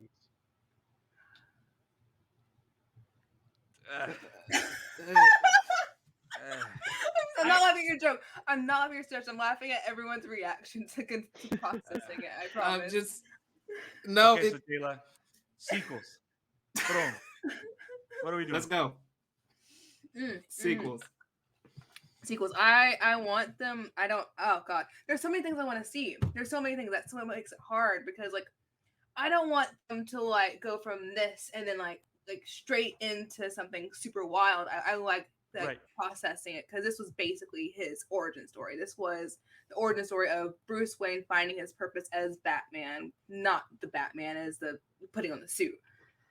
So with thinking within context of the story and the flood and the power grab that's going to be happening with Penguin, probably, I hope we get introduced to Harvey Dent, but not have it happen yet. I want that to happen later on. So in the power struggle, we have Harvey Dent show up and see their relationship form. I hope we see possibly a little bit of Hush. This kind of teased a little bit. I know we have a lot of elements there already, but I'd love to see that. I'd love to see exploring more of what influence Batman has, and how they go about that. I'm not quite sure yet, but I do want to see more of that, and I want to see more of the impact of having the Riddler accomplish what he did, because he got away with a lot. He got away with a lot, and I want to see what that inspires. Where does that lead? The ARGs also picked up some interesting things of maybe a Riddler coming back in the background pulling strings. Maybe he gets an accomplice, But no, mostly I want them to build off the things they have now. I want them to give us more detective work, but not be afraid to explore some more characters and build on the world. That made sense. That was a lot of word vomit, guys. No. Then even that made sense. Yes. I mean, Brandon hosts this podcast 90% of the time, so we're used to word vomit. Amen. Hush is an interesting one because there are elements of that in this story, but nothing is like Batman Hush. So I feel like you can pull that off. But the thing about Batman Hush, and this is again me having that comic book bias, is that story takes place deep into Batman's career. And so there are characters like Oracle and Nightwing and Huntress and Superman, and all these characters that play into that. And I don't want to do it a disservice. If we're doing Hush, I want to just go forward and do Hush, not a watered down version of Hush. I didn't think about that. I should have, because I've read the comic, but I was thinking more of like the feeling of the story it gave me, and I completely when you read comics, you forget that all these characters are in it sometimes. Yeah, because in Hush, Robin number 3 is there. So yeah, no, that's a good point. That's something to chew on. That's a really good point.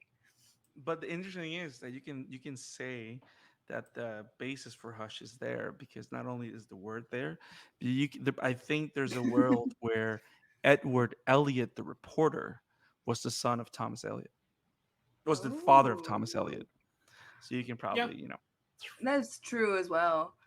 I don't know. Definitely. I can see both working.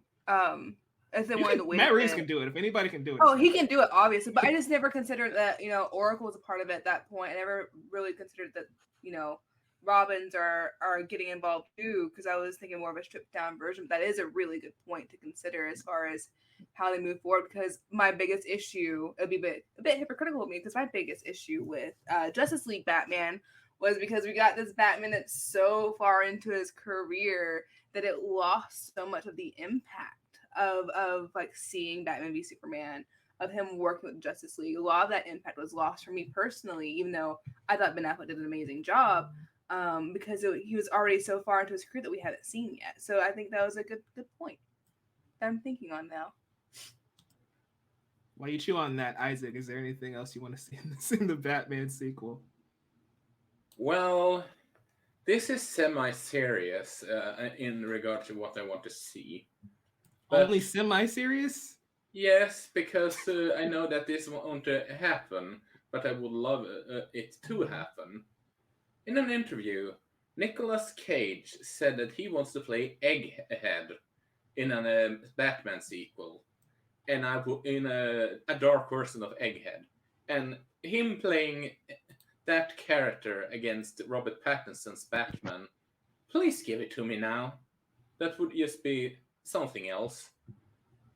I'll do you one better. Nicolas Cage is Professor Pig. Oh, I saw that. Yes. That'd be really, that's a good one. Nicolas Cage could do anything. But I want to see him involved in Batman. I just don't know that his style fits this world.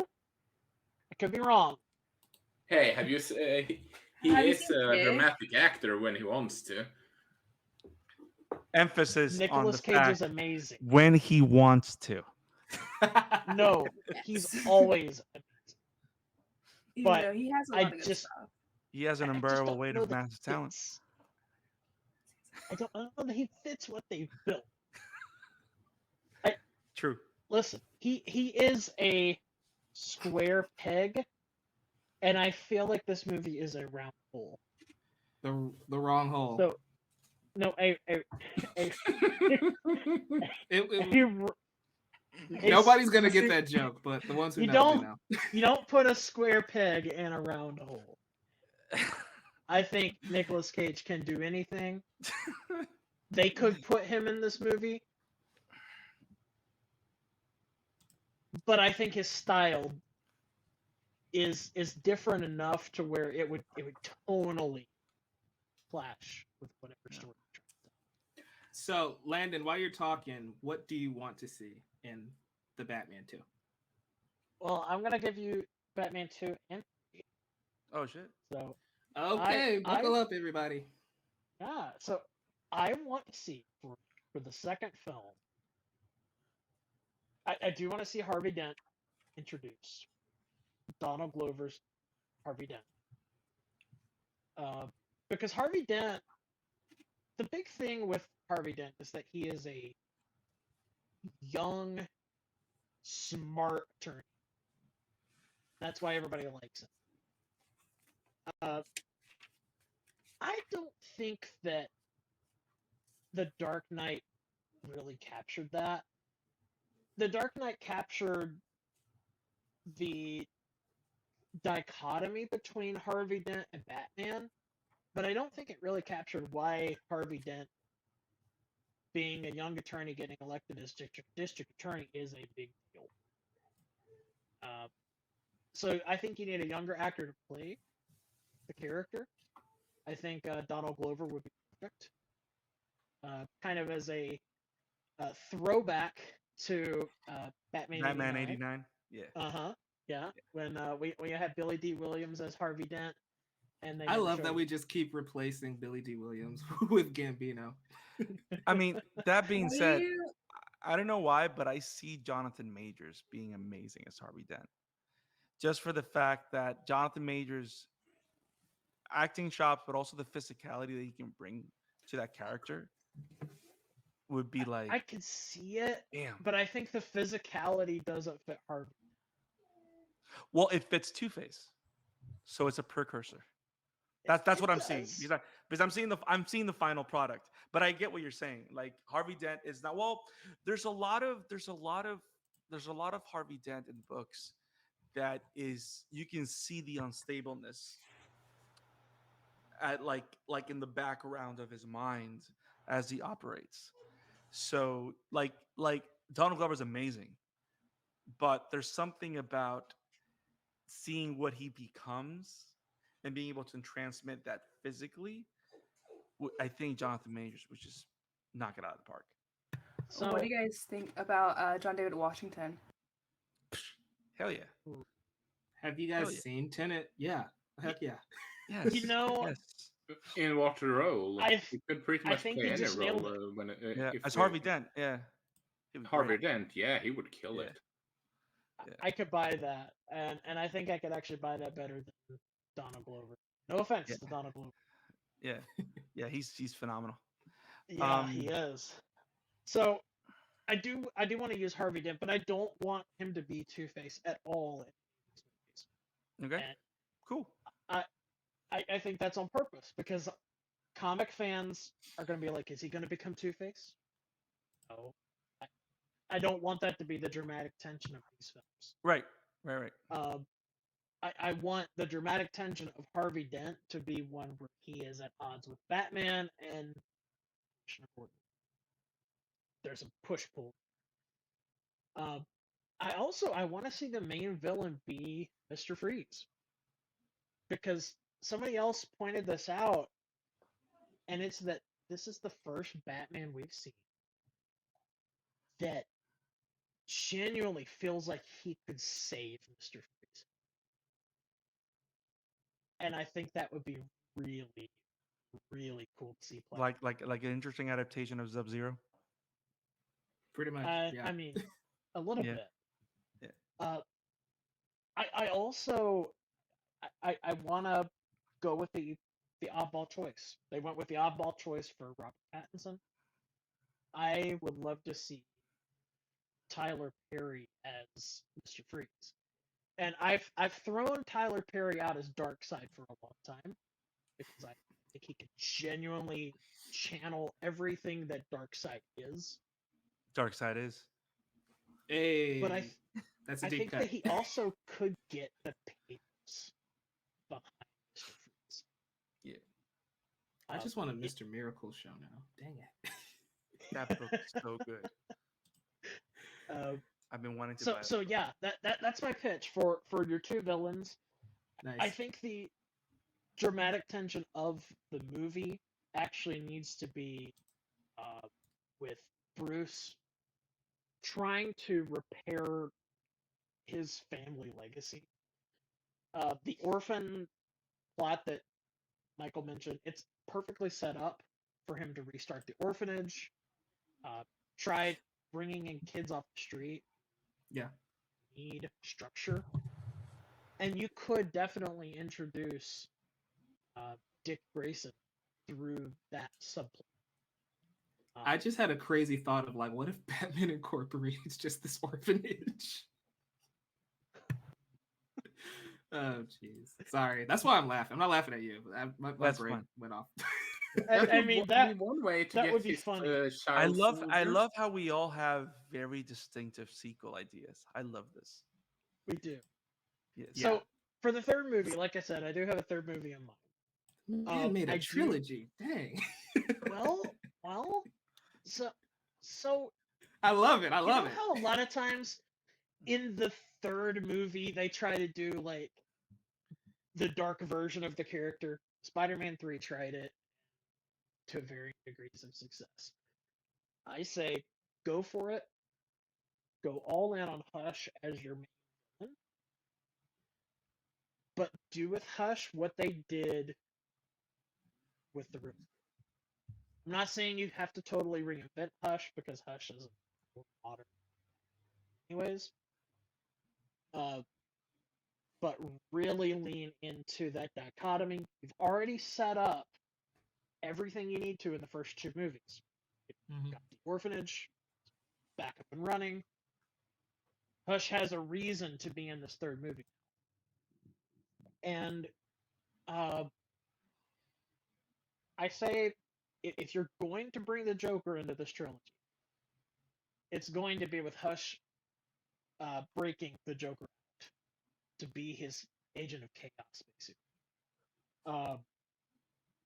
And I would love to see a redeemed Freeze helping Batman be able to figure out a way.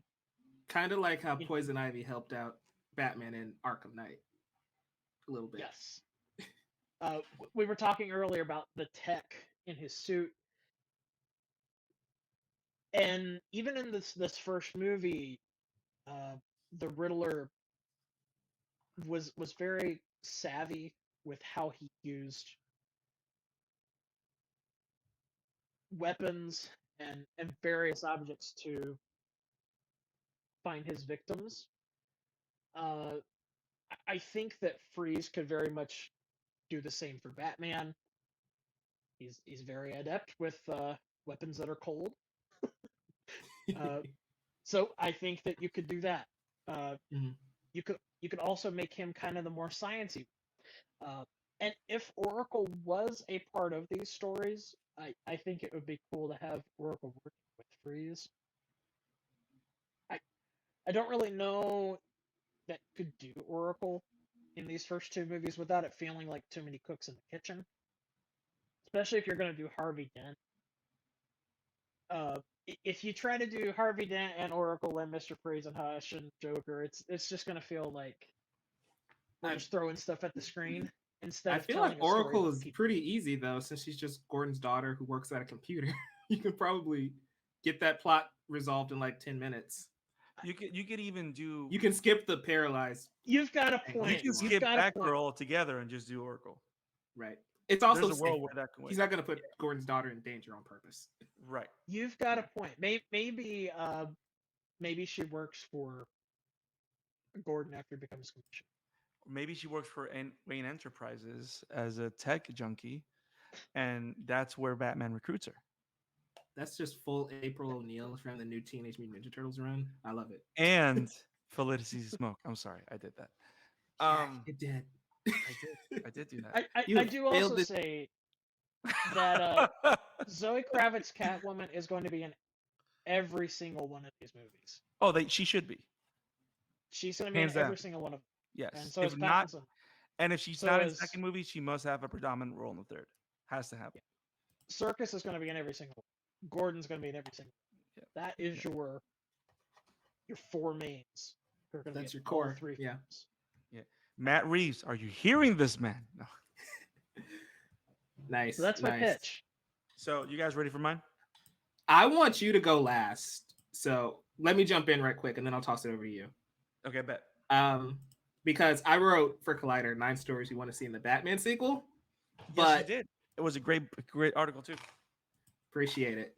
So that's not me plugging this article. I'm just gonna give you my idea of what I want to see because that's 9 stories, but I'm gonna boil it down to one or two. I want to see Batman Zero Year, which is a or Year Zero, which is Batman dealing with the flood in Gotham City caused by the Riddler. That's exactly what happens at the end of this movie. That happens in that story. I want to kind of weave that narrative in with No Man's Land and maybe the Court of Owls. So as Gotham's cut off from the rest of the world, he's trying to do all of this alone. He confronts the Court of Owls. I think that would make for a really great sequel, and it just kind of picks up where this movie left off, kind of picking up the pieces there. And then for the third movie, I want the War of Jokes and Riddles. I feel like you set that up in movie one, you pay that off in movie three, because that's a story that involves the entire Rogues Gallery, the Riddler, the Joker, and Catwoman. So it kind of all builds to the War of Jokes and Riddles. That was all. You can go ahead, Brandon. That's awesome. That's awesome actually. I haven't read The War of Jokes and Riddles, but now I want to read it. Um, so I only have ideas for a sequel. I'm not thinking far ahead to a third movie. And this is a very deep cut, but it's because I love this new um, Batman world that Sean Murphy has established. I was Um, going to ask, was this Batman White Knight? yes and no, yes and no, Okay. but there's elements of it that I would like to see in the sequel.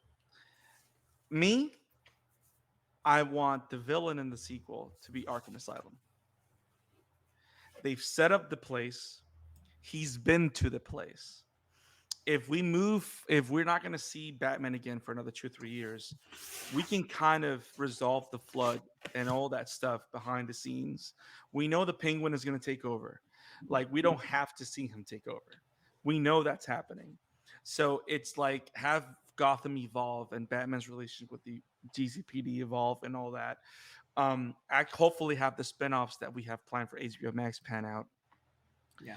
And then the sequel is all about everything going wrong in Arkham. Why?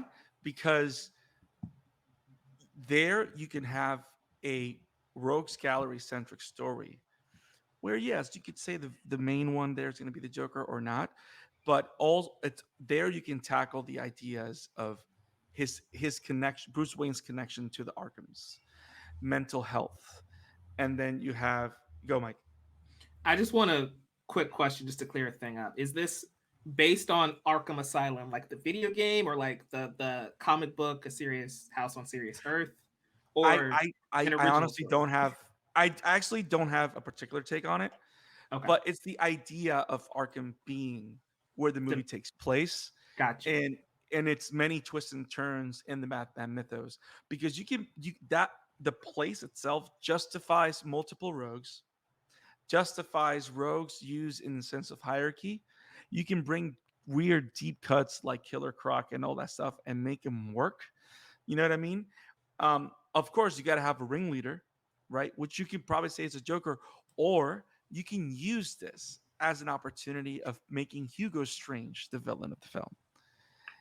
And not only that, and here's the Batman White Knight element. One of the most prominent characters in the Batman White Knight series is Harley Quinn. Yeah, But the way that Harley Quinn is used in that book is not just as the woman that is in love with Mr. J and becomes Harley Quinn, but it's about the pre-existing relationship between Batman and Harleen Quinzel that led up to Mr. J becoming the Joker. So you can kind of establish that relationship and establish Harleen Quinzel in Arkham and probably the events that occur. And like literally, like Harleen Quinzel is Batman's sidekick in in Arkham. Like you can have Harleen Quinzel that's who he as knows on the inside. Yeah, that's the person he knows on the inside. But of course, as things develop, you can kind of start teasing the fact that he's getting a lot closer to the Joker too close to comfort, and then he's kind of like warning her about it. But then with Hugo Strange doing all these crazy stuff, he becomes the villain, because the whole thing about Hugo Strange, which is kind of where you can go like a full Hush thing, is that Hugo Strange wants to understand the Batman so much that he wants to become Batman. So you kind of have another whole thing explored there. And then you can end the movie with the Joker getting out and Harleen going with him, and then exploring that in the future. But the idea of us meeting Harleen Quinzel through Arkham and through that story, and I just love the. I mean, also I've read recently the Batman White Knight Harleen story, because they have a story there, and That's the tie-in, right? Yeah. yeah, it's a whole series, like 6 issues, but Oh, it's just great. nice. It's just great, and I just want to see more of Harleen pre Harley, and see them use her as a friend to Batman in a way that we've never seen before on screen. And we're starting to see now, because as you guys know, Harley Quinn is considered somewhat of an anti-hero now, right? So you can use her and Batman to introduce new characters in Arkham, and then go. I love that idea Yeah. so much. One of my biggest complaints about the way that we see Harley Quinn portrayed a lot of times is they forget how smart she actually is. She was manipulated, but she's brilliant. She was a doctor. So I think seeing more of Harleen Quinzel will not only help build the character and flesh her out Yep. to general audiences more, but Yep. also we can make her more 3-dimensional. Let her be smart. Let her Yes. be live up to her full potential. I love your idea. It's awesome. I feel like, one, that's a very real possibility, because remember, we have a show that was about the GCPD, but it's now going to be about Arkham Asylum. That's going to be hitting HBO Max. So that might be a direction. Like, think about it. Who's going to be the main character in an Arkham show?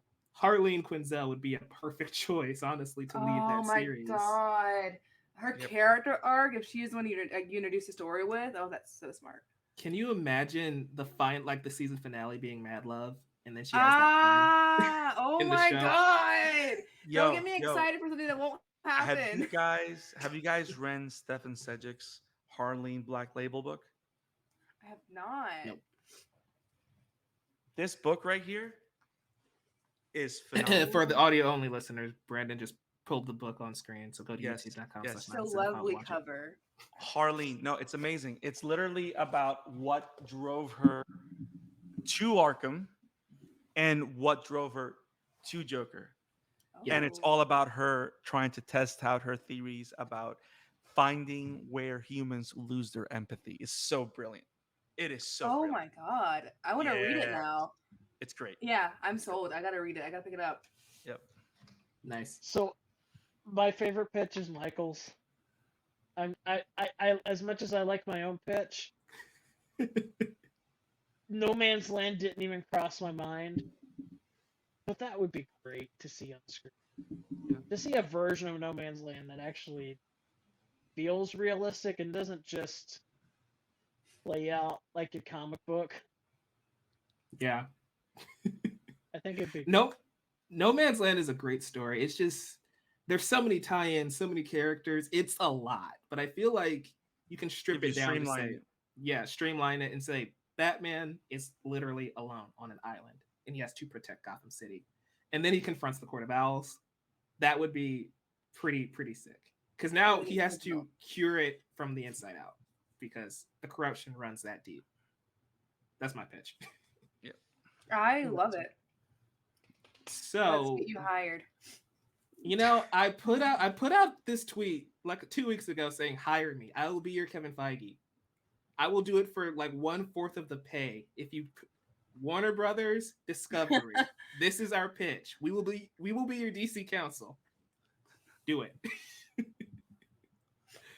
Was there anything else you guys wanted to say about the Batman or its sequels or its characters? It's a lot to love in this movie. It's a lot to talk about. I know we've been going on for a while now, and we've kind of been all over the place, but it's just a good movie. It's I the have There's a best. lot one to thing to cover. say. Dun, dun, dun, dun.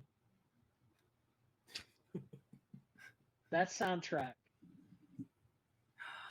better than the We didn't even talk about my man Oh my Giacchino. god, the soundtrack! Bum bum bum bum bum Ave bum. Maria, like he made Ave Maria so scary. Look, guys, I won't lie to you. My dad and I keep just yelling something in the way randomly throughout the day now. That's how deeply embedded the Batman is in my house right now. Like when I'm working out, I'm listening to the soundtrack and I'm Batman for a little bit, and it works. It's great. It's an amazing soundtrack, and Yeah. something in the way even sounds familiar to the da da da da. In a way, I forgot how to exactly explain. Yeah, it. it connects in terms of mood. Like you can easily transition from that and go into. Yeah, I think the chord progression is also a bit similar. I saw a video on it. Don't ask me about It's cool. technical No, notes. but what you're saying, and I'm not gonna brag. I'm gonna be strong about this. But what you're saying is that that score is so classically well written. Like it's a Star Wars score. Like John, like I mean, it's Michael Giacchino, right? And like those that know Star Trek know that he brought that score back and then made it even greater. So what he did with the Batman is just, I mean, Uh, he's one of the it's greatest composers right now, and he's just great. Oh, the lighting too. That's another thing. Since this is all at night, the way they use light as its own just part of cinematography and gave the world so much life and made it have almost its own character throughout. At the The end, use of the color red yeah, and yes, lighting. yes. It One was of my so favorite parts about this movie is my like final take that I wanted to say.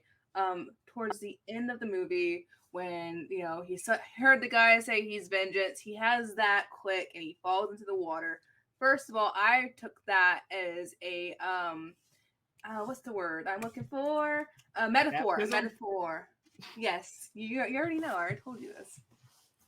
You got me. Yeah, baptism is meant for baptism because as he goes in, he comes out literally being a beacon of hope, and he reaches out his first helping hand, which is Yep. a mirror to the beginning. Blah blah blah blah blah.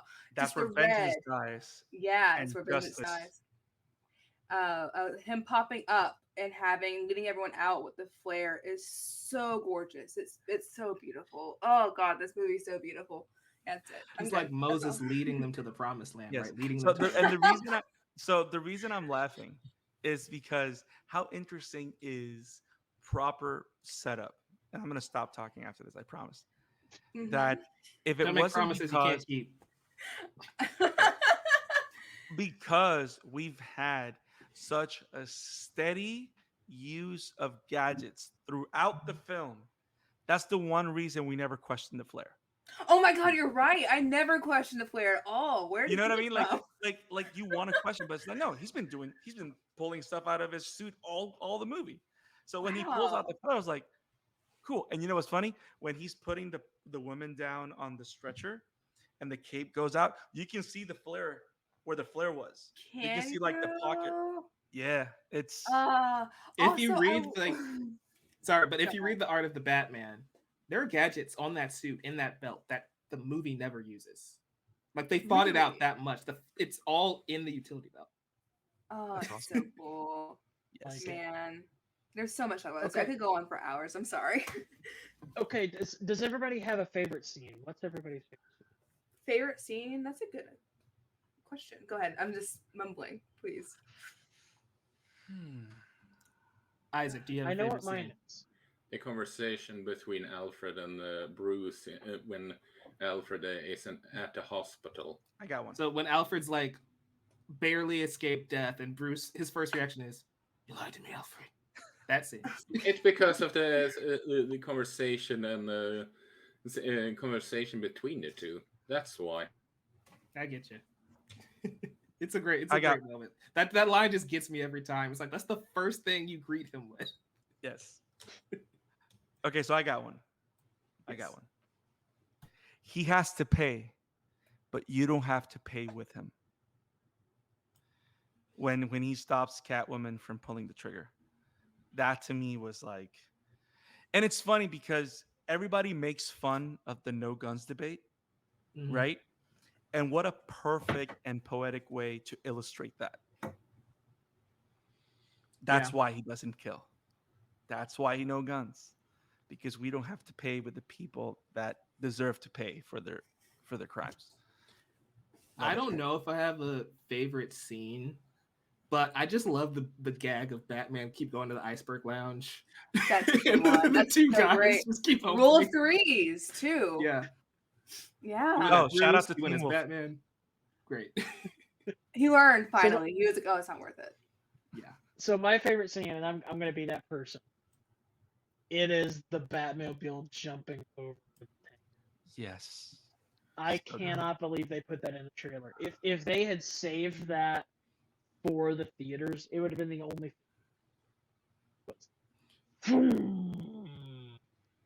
What I love about that moment, Landon, I'm glad you mentioned it, because we didn't even talk. There's so much we didn't talk about this movie, but I just love like a lot of filmmakers, a lot of fans have this weird like reverence for Batman, and they want to ignore like the hokey elements. I love how you have that incredible shot of Batman walking out of the flames, but you don't cut, so you just have him awkwardly leaning to look at Penguin, and it's just like that's what he would do. But I feel like any other director would have just cut the scene, and he would just be pushing Penguin up against the wall. But it lets you follow that shot. It's like, yeah, Batman is gonna have to pry this door open and pull him out of his. No. I can see the meme now where they cut to that, and then the other part of the meme is him going like this. Yeah, Did you order pizza? Pizza time. it's like Aaron McDonald's. Yes. My favorite part, it has to be when he goes to talk to the Riddler in the interrogation scene. Mostly because my first time I watched this movie, and I will say, I didn't say this earlier, but this movie is even better on a second watch for a lot of different reasons.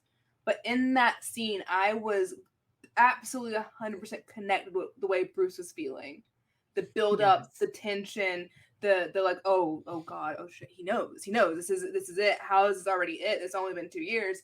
And then when he drops and he realizes that it's not what he thought, and he's like, oh, okay. I had this like rush of, oh my god, it was so many feelings. That one scene made me feel. It's insane.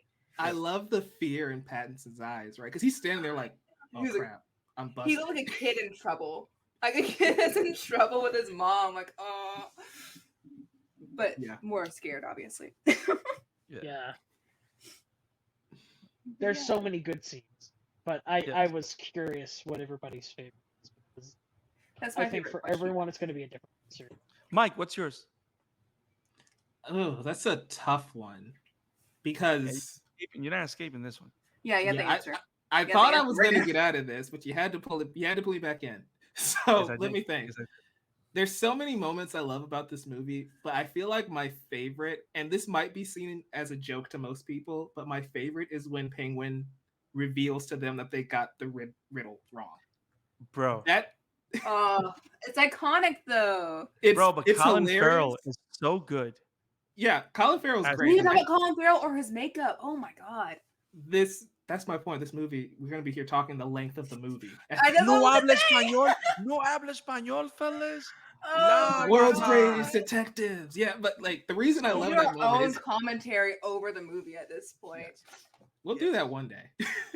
but the reason I love that moment is it's again showing the flaws in Batman.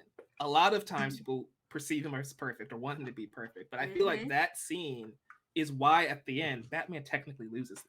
Right, he loses to the Riddler. He doesn't beat him. Absolutely. And Batman never takes the L. That's why Bat God is a thing in comic books, because he never loses. And it's like that's the moment where it's like this character is flawed.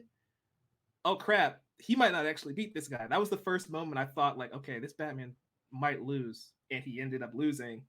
And so I feel like the significance of that moment, yeah, it's played off as a joke, but I feel like that kind of sets up the entire third act of the film.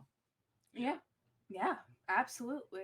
So good. I like that it was a real website too. That was really fun to follow along if you guys did that. URL. Yes. All the riddles were just so clever too. I know. He really played me.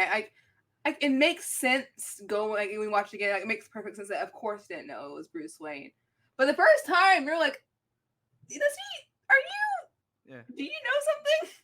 It The funny makes thing so is, much Paranoia. sense too. in the comic books, he's one of the Oh first my ones that comes God. out too. So Oh my God. I remember my original want for the sequel that I forgot earlier. That was 30 Scarecrow. minutes I wanted ago. Scarecrow. That's what I wanted. cool. I wanted Brain. Scarecrow because this one attacked vengeance and how Batman being all about vengeance hurts. I wanted Scarecrow to go about his use of fear and have that dynamic. That's what I wanted to do. I cool. just couldn't think about it. So 30 minutes later, it hits me. This is That's like not having notes.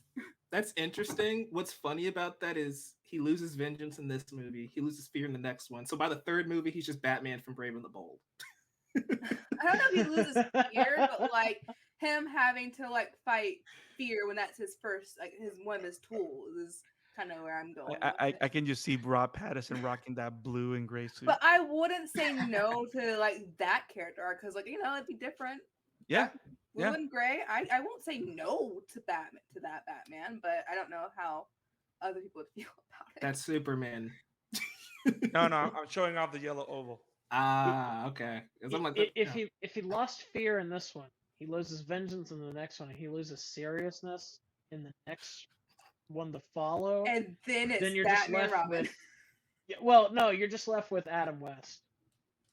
and that's when you introduce Robin. There you go. Either that or Barnacle Man. But Oh my God. Barnacle. Yes. This is I awesome.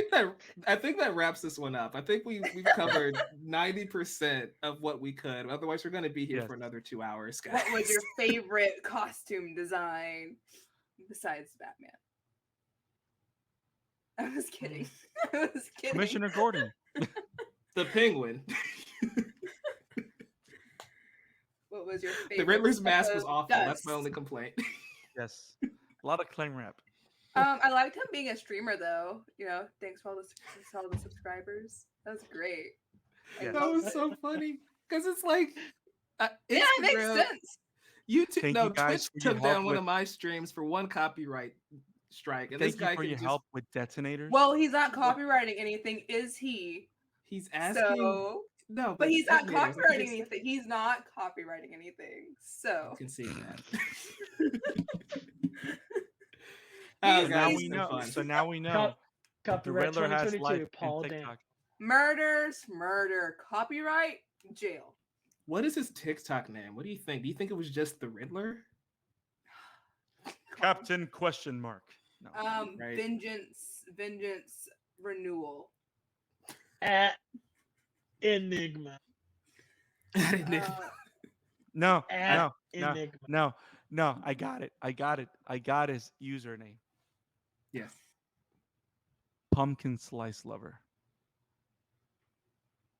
Huh? He was getting a pumpkin. I get it. No, slice. I get it. It's something simple. I got you. Come on now. Did he? Now the question is, did he make the question mark latte, or did he request that? He's totally doing that himself. Yes. He's like, hang on, before the cops get here, I need to like. Get this open. Quick, give me a straw. No. Do you imagine? And we're going off the rails here. But do you imagine that whenever they're reading their resume, like when you say, "Oh, I got a hit," Edward Nashton works at the local Starbucks.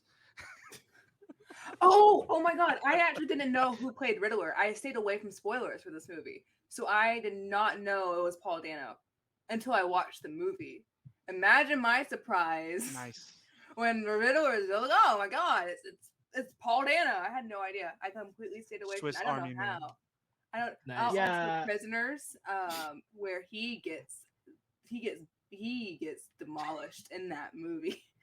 And Hugh Jackman really hurts that man a lot. So This is the Yeah. Prisoner sequel we didn't know we needed. oh my God, that's where his character went. Best He had at their what I prison- do, bub. Okay, guys, Let's it's wrap been up, guys. fun. If you enjoy chaos like this, check out the Amateur Otaku podcast. We can get daily doses of this kind of action over on Yes. the anime show. There's an awesome shatter after. It's great. It's top 5 for me. There's only been 8, but it's top 5 for me. Landon, thanks for joining us. Thank you for Where having can me. people find you? Well, you can find me on Twitter at the Bellman, spelled Beall, because my sister couldn't spell. Also, find me on Facebook and Beall. Website is storybank.net, where I'm in the process of being YouTube channel as a food and storytelling podcast. So definitely tune in and check it out when it drops. And yeah, you can also find me on various podcasts. Nice. Jayla, thanks for joining us in this mad conversation of vengeance. Where can people find you on the internet? Thank you so much for having me. This has been so much fun. On YouTube, you can catch me hanging out on the Geek Vibes podcast YouTube channel. I am on Twitter, Instagram, and TikTok, for better or for worse, under Cheese Stick Rat. Yep, Cheese Stick Rat. That's where you can find me. You can catch me hanging out all those places, talking about good nerdy stuff, a lot of horror, a lot of what you saw today, and I've had a blast. It's been so much fun. Awesome. Nice. Isak, you awake, buddy? I need to ask you something, Mike. Okay, I'll humor you this one time. What is it? What's Batman's favorite drink? What is it, Isak? Vigilante. This is my life. Okay. Okay. You know what? That wasn't bad. I'll allow it. Okay. You can find Isak at Emblem Maniac. Isak, I have a question for you. Go on. What did Spider-Man study in college? I don't know. Web design. Oh yeah, that one was good. You need to be on this podcast more, Jayla. I don't think I've ever heard Isak that excited. He just yelled "Booyah!" You can find Isak at Emblem Maniac and on the chat amateur podcast. Brandon, say something so we can end this episode already. Okay. This is amazing. Oh gosh. So you can find me at the Scarlet Fan. My cheeks hurt. You can find me at the Scarlet Fan 52 on Twitter, at the Scarlet Fan 52 on Instagram, at the Scarlet Fan 52 on TikTok. Even though I have no idea why I'm there. I'm trying to bring a slightly kind of a Flash renaissance to my Twitter feed. I haven't talked about the Flash in a long time, and he is and will always be my favorite superhero. I'm kind of upset that they took Barry Allen out of the main line, but if it wasn't because Joshua Williamson did such a great job, I'm okay. Bring Wally West back. I'm good with it. But talking more Flash, reading more Flash. Yeah, that's what's up. And of course, you can find me at the Amateur Talk with Pod, which is one of the other pods that we host together, and then the chatter after. Nice. You can find me at Novice Cinephile. If you're watching this, you're probably watching it on youtube.com/Novice Cinephile. You could be listening to this on the podcast feed. It's way more fun if you watch this nonsense happen live, though. So I definitely recommend subscribing to the YouTube channel. Yes. And every week on the Amateur Talk, we're talking My Hero Academia. You guys just did Kiki's Delivery Service not too long ago. Yes. So much fun stuff happening over there. And with that's it. That's the end of take 8 of the Chatter After. You can also check out the podcast at the Chatter After on Twitter. You can talk to all of us there. With that, we will catch you guys next time. Have it awesome. See you later. Same bat time. Plus Ultra. Same bat chat. Hello. I was trying to fix my Eye of Agamotto, and then everything off my record player started falling. I was like, oh my god, I'm never getting invited back on ever again. This is a disaster. Don't you worry. It's okay. I have an Eye of Agamotto, though. So nice. Ooh. Ooh. Ooh. Oh. Oh, snap. It opens up and everything? It does the thing. And then, this is my favorite bit. Take the thing out.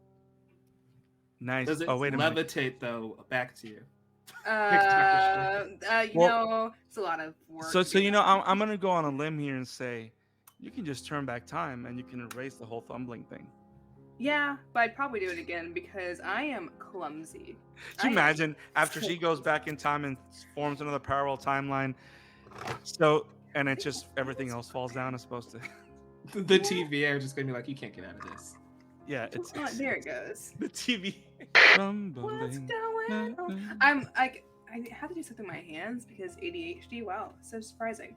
I'm making a little ghost while we're talking out of The needle. power of the ghost. Power of the ghost. Just I'm, get a fidget cube like me. I don't have one. I'm sorry. So I have to use needles and try not to stab my hand. That's sounds very not dangerous. safe, but all right. Look how dangerous this thing is. It's like 5. What the heck?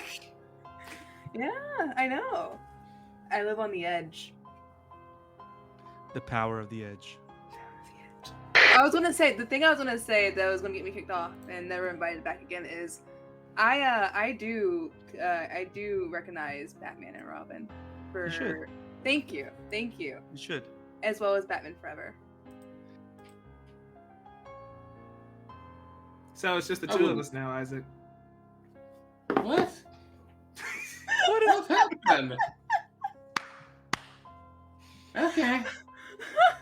This recording is chaos. But here's the thing, Mike. Recognizing doesn't mean it's the best, but It we had its recognize that place. they did a thing. They did the thing, and McDonald's made a lot of money. And McDonald's made a lot of money. There's a Yeah. lot of great puns in Batman and Robin. There's a lot of great jokes that's come out of it.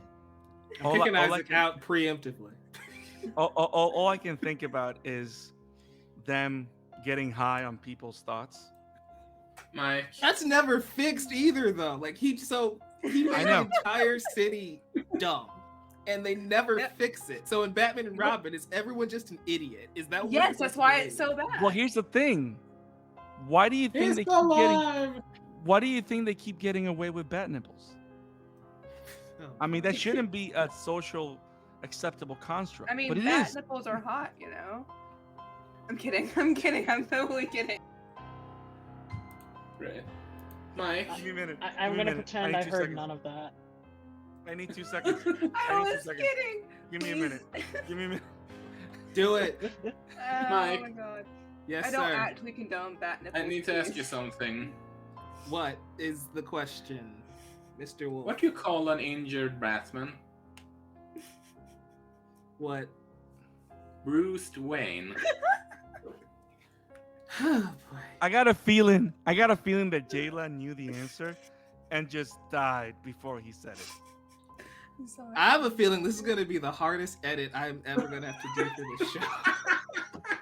Welcome back, Landon. We were just waiting for you to come back. This is going to all get cut out. You know what? It What- might not what was get the cut out. last It's thing we in talked at this about? point. I was actually I was gonna I just assumed y'all were gonna keep talking and I would just jump back in, but What was the last thing we I- said? things are misbehaving with my computer. So Oh, the last thing we said was Thomas and Arkham's. So where should we start? You just started the top again. Who was even talking? I don't know. We're going to just change the topic of conversation. Did you have anything I- after the archives? I Okay, remember the I got something. Falcone I thing got- that I just Falco, yeah. Yeah, you talked about we can do we kind of closed out the Carmine thing. Okay. Okay, I got something. Okay, let me look at my Hold notes. on. I feel, Wait. I feel sorry for Mike.